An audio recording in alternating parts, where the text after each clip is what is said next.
Crianças, boa tarde! Quanto tempo, não é mesmo? Estamos com muitas saudades de vocês. Mas como ainda não podemos estar aqui juntinhos na nossa salinha da evangelização, nós vamos ter essas aulinhas online. Muito bom, não é verdade, tia Cassiana? Muito bom. Eu estou com muitas saudades de vocês. Mais ainda saudade de apertar essas bochechas, essas barriguinhas fofas. Meu Deus, eu falei apertar. Mamãe e papai estão ouvindo, né? Eu acho que vão brigar com tia Cassiana, né? Vamos lá? Iniciar? Vamos. Tia Cassiana agora vai ler o Evangelho pra gente, que a gente não pode deixar de ler o Evangelho antes de começar as nossas aulinhas, né? E o Evangelho de hoje é o capítulo 16, o item 8. Vamos lá, tia Cassiana? Vamos lá. O capítulo 16, item 8, vem falar pra gente das desigualdades das riquezas, né? É o capítulo Não se pode servir a Deus e a Mamon, né? De Allan Kardec, desigualdades das riquezas. E ele vem falar assim pra gente. A desigualdade das riquezas é um desses problemas que se procuram resolver inutilmente, quando se leva em consideração apenas a vida atual. A primeira questão que se apresenta é esta: por que todos os homens não são igualmente ricos? Isso acontece por uma razão muito simples: é que os homens não são igualmente inteligentes, ativos e laboriosos para adquirir, nem sóbrios e previdentes para conservar. Aliás, é um ponto matematicamente demonstrado que se a riqueza fosse repartida igualmente, daria a cada pessoa uma parte mínima e insuficiente. E que, supondo-se essa divisão realizada, o equilíbrio em pouco tempo seria rompido, por causa da diferença de caracteres e de aptidões, que supondo a divisão possível e durável, tendo cada um apenas o necessário para viver. O resultado seria o aniquilamento de todos os grandes trabalhos que contribuem para o progresso e o bem-estar da humanidade, que supondo-se que ela desse a cada um o necessário, não haveria mais o estímulo que leva o homem às grandes descobertas e aos empreendimentos úteis. Se Deus concentra a fortuna em certos lugares, é para que dali se expanda em quantidades suficientes segundo as necessidades. Admitindo-se esse raciocínio, pergunta-se por que Deus concede a pessoas incapazes de fazê-la frutificar para o bem de todos. Essa é uma prova de sabedoria e da bondade divinas. Dando ao homem o livre-arbítrio, quis Deus que ele chegasse, por sua própria experiência, a diferenciar o bem do mal, e que a prática do bem fosse o resultado dos seus esforços e de sua própria vontade. Ele não deve ser conduzido fatalmente nem ao bem nem ao mal. Se assim não fosse, o homem seria apenas um instrumento passível e irresponsável como os animais. A riqueza é um meio de experimentá-lo moralmente, mas como, ao mesmo tempo, é um poderoso meio de ação para o progresso. Deus não quer que ela fique muito tempo improdutiva, eis porque incessantemente a transfere. Cada um deve possuí-la para se exercitar na maneira de servir-se dela e provar que sabe utilizá-la. No entanto, como há a impossibilidade material de que todos a possuam ao mesmo tempo, além disso, se todos a possuíssem, ninguém trabalharia e, em consequência, o aperfeiçoamento da terra sofreria. Cada um a possui por sua vez. Assim sendo, aquele que hoje não a tem, já a teve ou a terá em outra existência. e o que agora possui poderá não tê-la mais amanhã. Há ricos e pobres, porque Deus, sendo justo, cada um deve trabalhar por sua vez. A pobreza é para uns a prova da paciência e da resignação. A riqueza é para outros a prova da caridade e da abnegação. Lamenta-se com razão o uso deplorável que algumas pessoas fazem de suas riquezas, as paixões desprezíveis que a cobiça desperta, e pergunta-se: Deus é justo ao dar a riqueza a tais pessoas? É certo que, se o homem só tivesse uma existência, nada justificaria semelhante divisões de bens da terra. Mas, sem lugar de limitarmos nossa visão à vida presente, considerarmos o conjunto das existências, veremos que tudo se equilibra com justiça. O pobre, portanto, não tem nenhum motivo para acusar a providência, nem para invejar os ricos, assim como os ricos não o têm para se vangloriarem do que possuem. Se abusam da riqueza, não será com decretos, nem com leis referentes a despesas e ao luxo que irá remediar o mal. As leis podem, momentaneamente, modificar o exterior, mas não podem modificar o coração. Eis porque têm uma duração temporária e são sempre seguidas de uma reação desenfreada. A origem do mal está no egoísmo e no orgulho. Os abusos de toda a espécie cessarão por si mesmos, quando os homens se pautarem pela lei da caridade. Bem, depois do Evangelho, vamos agora fazer a nossa prece para a gente começar a nossa aulinha, ok? Bem, querido Jesus, irmã Sheila querida, espiritualidade amiga da nossa casa, muito obrigada por mais essa tarde aqui na nossa casa, na salinha da evangelização. Que os nossos corações possam estar agradecidos por essa oportunidade. E que vocês que estão em casa sejam parados e sustentados pela equipe dessa casa nesse momento. E que Deus, nosso Pai, Jesus, nosso Mestre querido, nos proteja e nos abençoe. Fique conosco, Pai querido, e em nossos corações. Que assim seja. Bem, agora a Maria vai contar uma historinha pra gente. Bora lá ouvir?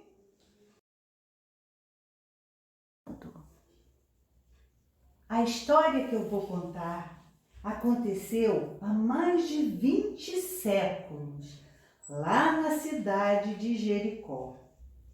Naquele tempo, os judeus tinham que pagar pesados impostos aos romanos. Vocês sabiam disso? E lá vivia um senhor que se chamava Zaqueu.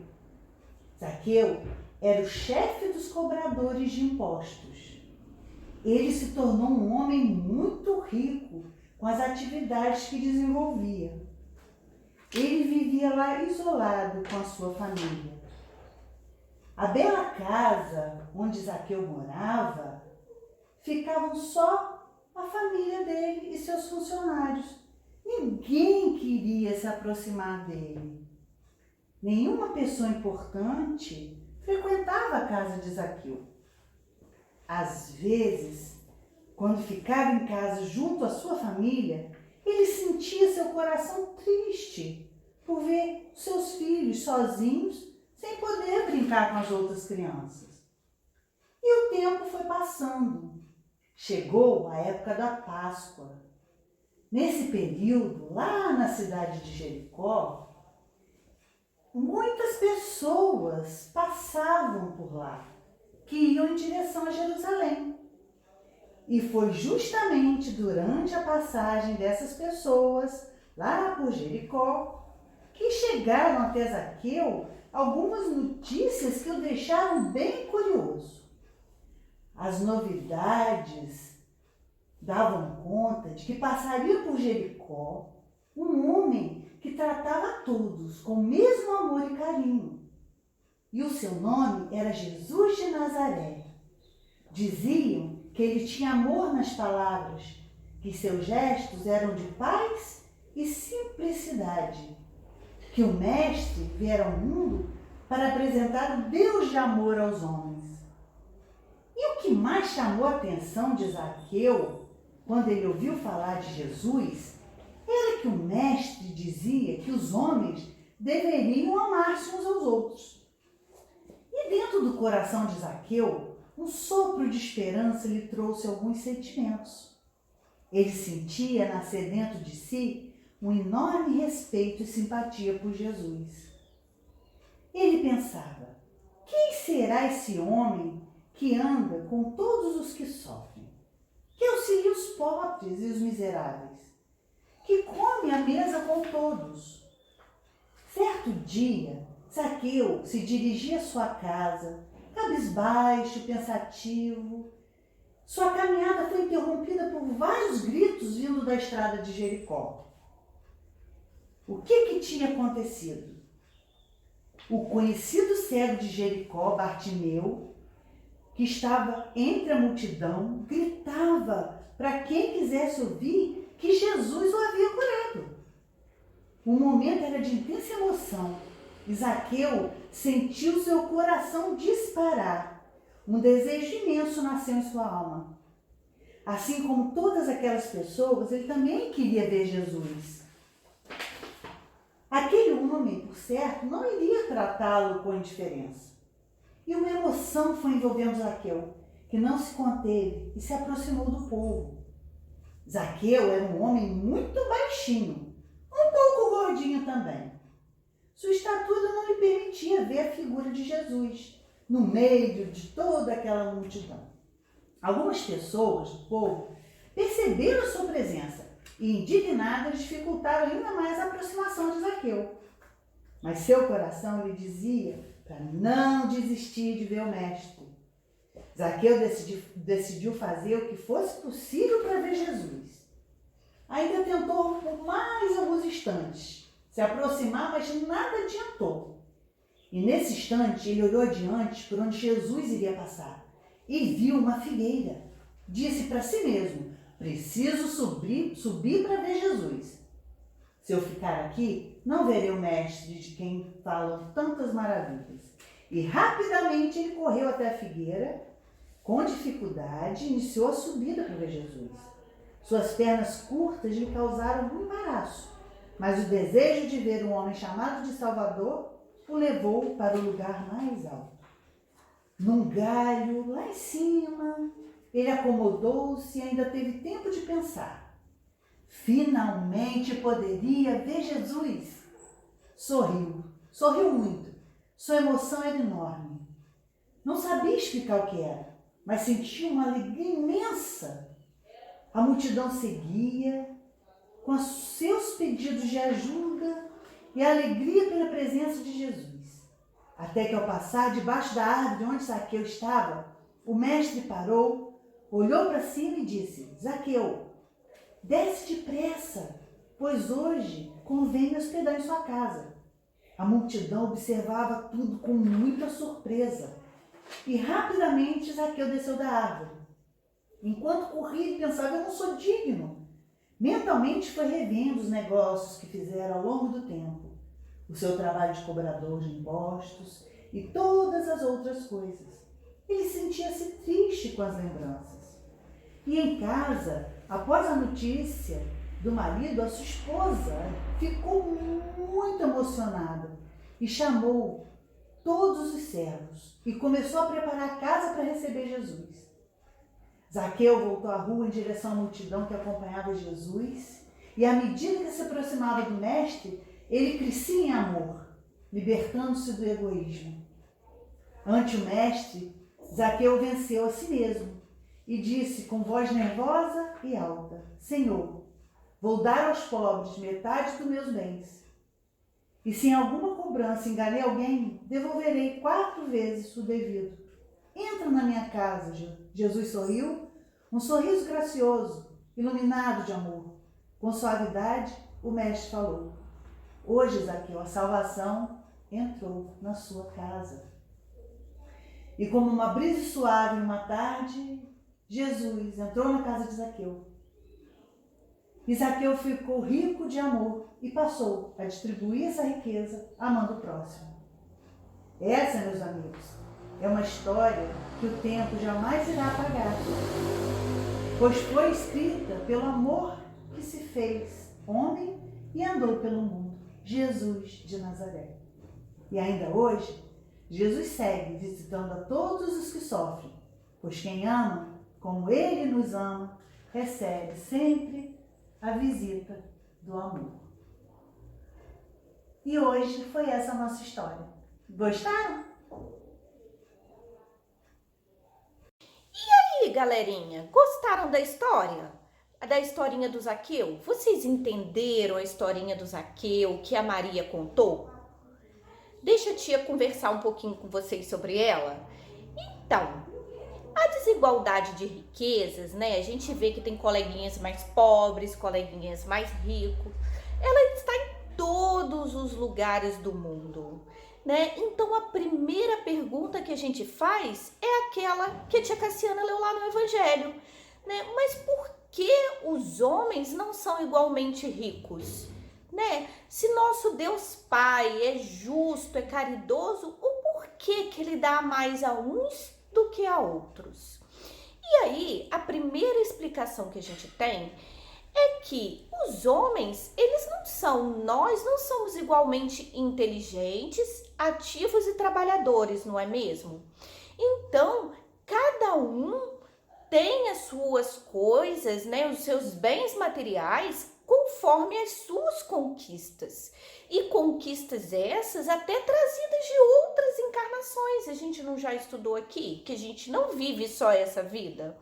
Então, muitas da nossa inteligência, da nossa sabedoria para adquirir os bens materiais vem de outras encarnações também. E nós não estamos, né, nos mesmos padrões, né? Nós convivemos com pessoas diferentes, convivemos com pessoas que são mais ativas, outras que são mais preguiçosinhas um pouco, né? Então, de acordo com o livre-arbítrio e com o mérito de cada um, é que se é dado. Mas então, tia, então quem é rico é porque merece mais do que quem é pobre? Não é só isso. É porque a riqueza, ela também é tida como uma prova difícil. Alguns dizem até que mais difícil do que a pobreza. Por quê? A prova da riqueza é uma forma de testar os homens moralmente. Porque os ricos, têm que trabalhar a abnegação, né? Eles têm que trabalhar a caridade. Então, toda riqueza é dada como prova de caridade e de abnegação. E a pobreza é dada como prova de paciência e resignação.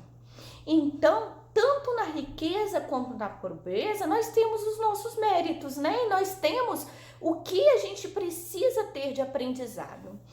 E se nós só temos mais de uma vida, mais de uma encarnação, pode ser que eu seja rica nessa e pobre na outra, ou tenha sido pobre na anterior. E o pobre pode ser que tenha sido muito rico na encarnação anterior e não tenha feito bom uso da sua riqueza, assim como Zaqueu, né? Só que o que a história conta pra gente de legal? Que Zaqueu, quando ele conheceu Jesus, né? Assim que ele encontrou verdadeiramente Jesus Cristo, nosso irmão de amor, né? E de caridade, ele se resignou, né? Ele praticou a real abnegação e caridade, porque mediante a bondade do Cristo, ele fez o quê? Ele disse a Jesus que ele iria dividir a metade da riqueza dele, ele iria dar aos pobres, e aquilo que ele tinha cobrado de forma errada, né, que ele tinha roubado das outras pessoas, ele disse que iria devolver o quádruplo a essas pessoas, porque ele entendeu, mediante a sabedoria e o amor do Cristo, que aquilo não era correto. Então ele pôde, naquela própria encarnação, né, num gesto de humildade perfeita, se resignar, né? Pedir desculpas pelo mal praticado ali. Vocês conseguiram entender? Enfim. E aí, por fim, a gente fala o quê? A gente traz a frase de que felizes são aqueles que repartem os seus bens com os pobres, né? Mas bem-aventurados também são aqueles que servem a Deus com as riquezas que lhe foram confiadas, né? Então, baseando nessa lição, sabendo que a gente tem ricos e pobres em todo o mundo que a gente vive, sabendo também que ricos nem sempre é rico de dinheiro. Pode ser rico de amor, pode ser rico de caridade, de benevolência, de amizade para com o próximo. E o pobre, às vezes, é um pobre de espírito, né? É aquele egoísta, né? Nem sempre o pobre quer dizer que ele seja pobre. Às vezes é uma pessoa muito rica, é pobre materialmente falando de amor e caridade, né? Então, pra gente se divertir um pouquinho, vamos cantar uma musiquinha juntos? Vamos lá!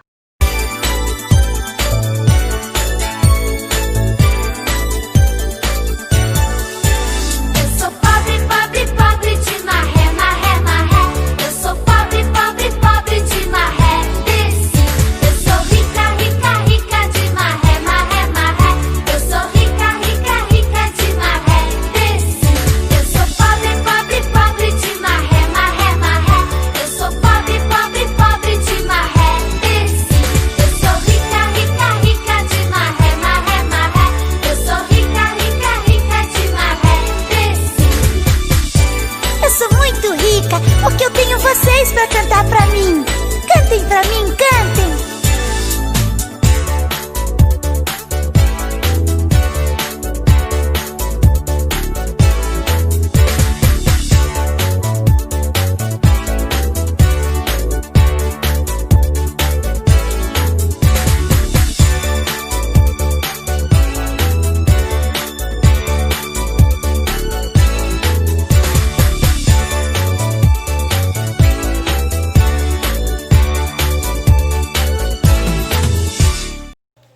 E aí, gostaram da música?